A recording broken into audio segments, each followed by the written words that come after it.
Nag-react na mga kababayan yung kampo ni Digong sa naging bombshell revelation po sa Congress ng dalawang witnesses implicating former President Digong na siyang mastermind po. Siya mismo yung nag-utos daw sa kanila para patayin yung tatlong drug lords sa loob ng Davao Prison and Penal Farm. Isabi po Attorney Panelo ng mga congressmen natin, in the name of fairness, sabi ni Congressman Dong Gonzales ng Pampanga, I move niya to invite the former president, pati yung ibang mga opisyal ng Penal Farm na nabanggit mga kababayan ng dalawang witnesses na mag-appear sa congressional inquiry para masagot nila. So yun siguro ang dapat na gawin ng dating Pangulong Digong. So ito yung naging reaction po ni Panelo. Former Palace spokesman Salvador Panelo dismissed as a mere demolition job niya the claim of two inmates linking former President Rodrigo Duterte to the 2016 killings of three convicted Chinese drug lords in a Davao penal colony. The demolition job on the Dutertes is in full swing, sabi po ni Panelo. The enemies of former President Rodrigo Duterte are using convicted felons of murders and drug trafficking to link him to the murders of the three Chinese detainees, of which they were perpetrators on the basis of their bare allegation, sabi ni Panelo. Itong mga aligasyon na to, abogado po kayo, sumama po kayo sa pag-defend, sa cross-examination. Di ba? Para malinaw po, i-confront ninyo mismo, i-cross-examine ninyo yung dalawang witnesses, itong mga inmates na sina Fernando Magdadaro at saka si Leopoldo Tan Jr. So, ganun lang naman ang dapat na gawin. Kasi madaling maniwala yung ating mga mamamayang Filipino na talagang ipinag-utos yun ng dating Pangulo. Kasi nga po, publicly, lagi niyang sinasabi, kill, kill, kill. At marami talaga yung namatay.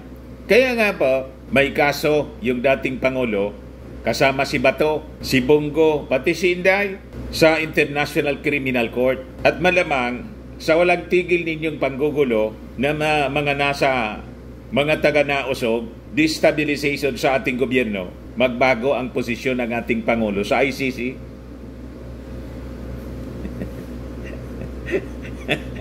Panelo? Ready kang samahan sa ICC? Si Robin Padilla, sasama daw siya. Diba? Walang iwanan daw eh. So hindi uubra ang ganitong mga kwento lang na sasagutin mo sa interview ng media, statement ninyo sa pamamagitan ng SMNI o kung hindi, through media interview. Wala.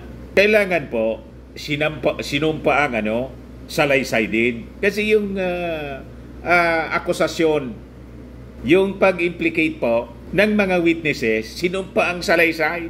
Panelo questioned the credibility of those convicts. Nasabi niya, have nothing to lose since they are jailed for life. Ang nangyari, based sa kanilang sinumpaang salaysay, ang binasa po sa Kongreso, parang dinoble cross sila. Yung usapan, 3 million. Kasi 3 tao. Kada tao, isang manok. Yung isang manok, ang ibig sabihin pala noon, 1 milyon. So may nagbulsa ng 1 milyon. Pagkatapos, yung promise pa, sabi ng dalawang inmates, natutulungan sila ng Pangulo, referring to Digong, yun ang sabi sa kanila daw ng kumausap sa kanila, si Narsolis, saka si Padilla. Pagkatapos, hindi man nangyari, pinusasan sila, pagkatapos kinasuhan ng homicide.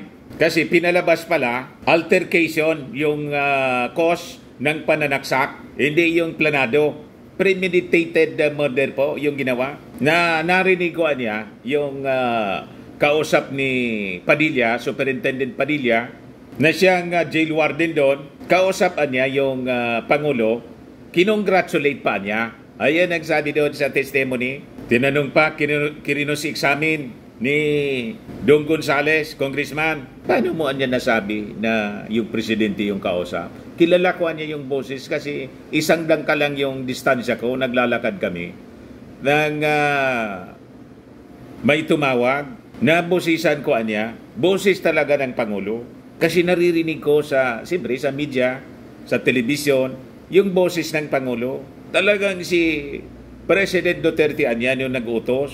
Pero sabi dito ni Panilo, obviously they are making those statements for consideration. If it is true anya, as they say, that they killed the 3 Chinese in exchange for money and released from prison necessarily, they can lie about former President Rodrigo Duterte's alleged link to the murders for the same consideration of money and freedom coming from those who want to destroy the Dutertes. Wala man pong gustong mag-destroy sa dating Pangulong Digong. Ang mayroon, ang gustong i-destroy, yung ating Pangulong Bongbong. Klarado kung sino yung gustong mag-destroy sa ating Pangulong Bongbong. Pero si Digong po, dati nang may kaso sa ICC. EJK nga po sa war on drugs. So itong ginagawang investigation po in aid of legislation at sabi, as it is now a public records, pwede itong gamitin po ng ICC. Pag nag-request yung ICC sa Congress, ibibigay nila.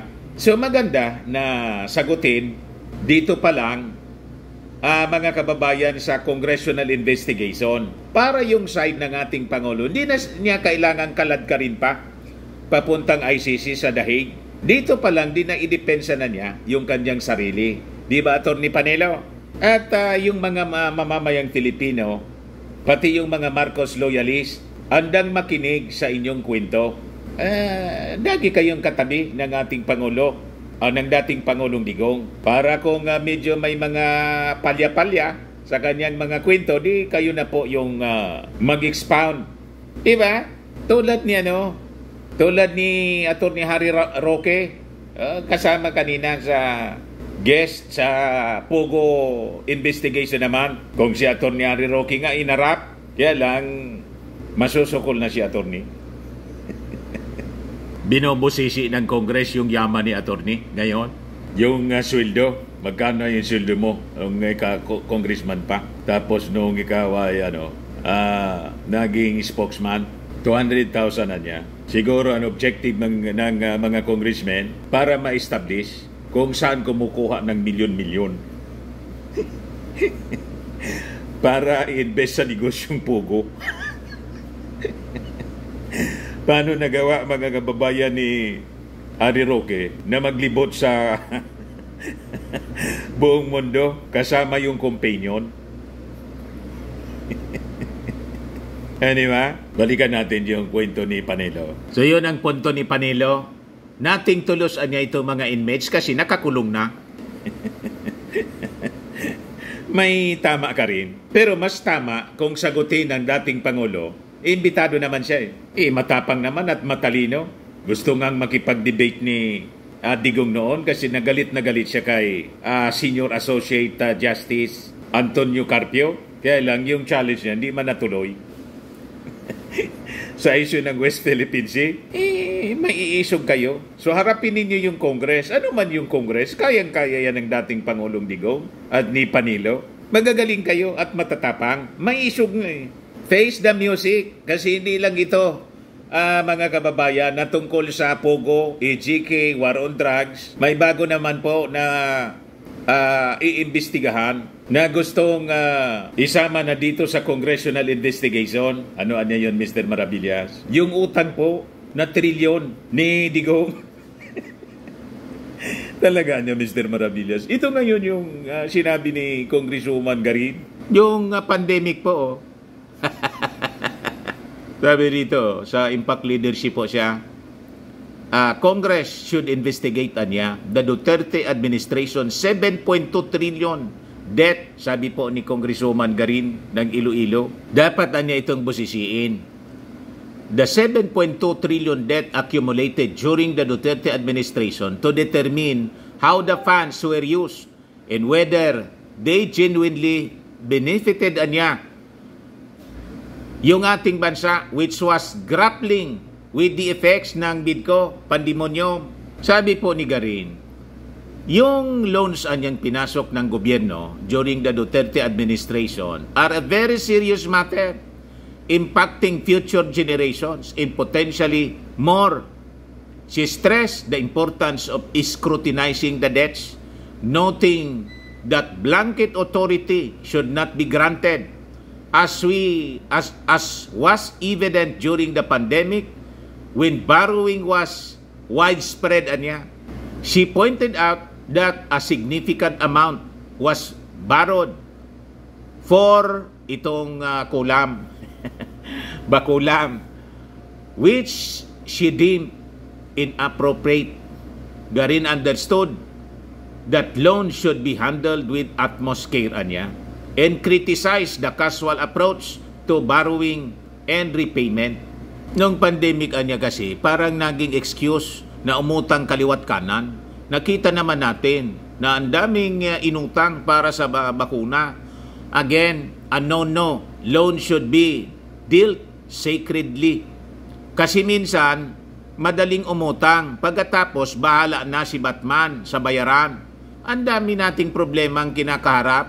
Pero ang pinakamalaking harang sa paggalaw at pag-unlad ay yung sangkatutak na utang na hindi naman natin alam kung tayo ay nagbenepisyo pero pilit na pilit at wala tayong magawa kundi binabayaran ng ating bayan, ng ating mga kababayan.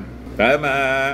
So sasabihin ninyo, demolition job ito laban sa mga Duterte, Panelo? May pananagutan po, kaya titingnan nga po. Kasi as government official po, lalo presidente, may accountability dapat.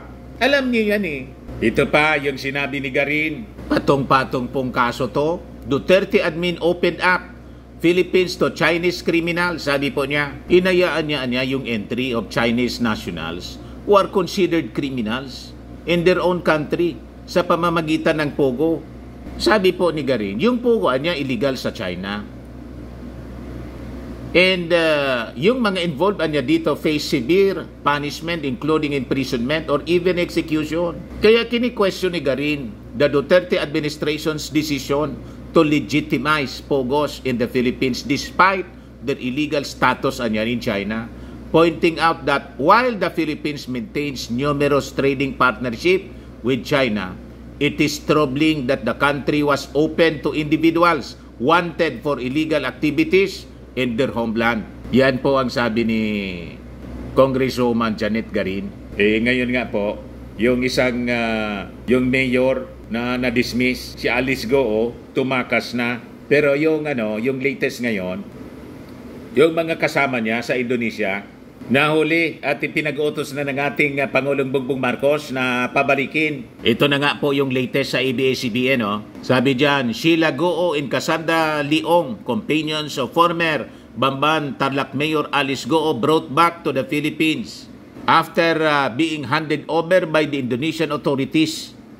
Tinurn over po, nahuli doon. At nakita din si Alice Goo doon, napicturan po. So ito yung pagbalik. Yan pinagkaguluhan na ng media. Ganyan talaga po. Kanya-kanyang kuha ng camera. Yan. O ito po, nakita si Alice Goo. Alice Goo seen in Kuala Lumpur based on photo received by PAOK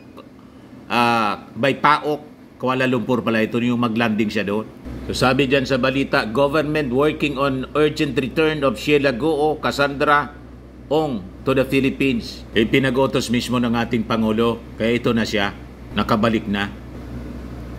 Sa mga naghanap ng malinis and spacious fitness gym, pumunta lang po kayo sa aming Colossal Fitness Gym. We also offer Grab Car Rental with our brand new 2023 model ng Toyota Innova. We also accept booking for those who are planning to travel via PAL, Cebu Pacific, and other airline companies, local and international, and bills payment for Meralco bills, PLDT, etc. Ang Colossal Fitness Gym is located at 3rd floor, Security Bank Building, Landco Business Park, Legazpi City, Albay. For inquiries, look for Gilon Maravillas. Contact number 0966-802-0949. Yan ang aming Innova. Lagi na pong matao sa amin. Pati mga foreigners po, mga British tourists po sila. Ito mga taga Denmark. Ito India National. Ito naman yung bagong product naming binibenta online. iGlow Serum. Whitening po siya galing South Korea.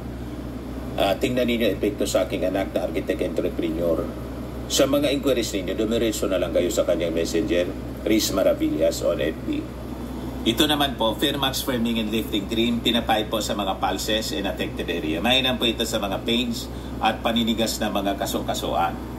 Ito naman po, Automax Radiant Serum. Sa mukha naman yung application, anti-aging po siya. You will look 10 years younger than your age. Sa mga cancer patients, try nyo po itong Ningxia Red Mix Fruit Drink. Hindi man po siya gamot, food supplement siya. Kaya lang, gawa siya sa goji berry. Yung goji berry po, may anti-cancer properties. Yung mga inquiries ninyo, dumiretso na lang kayo sa aming messenger sa Facebook para masagot namin agad.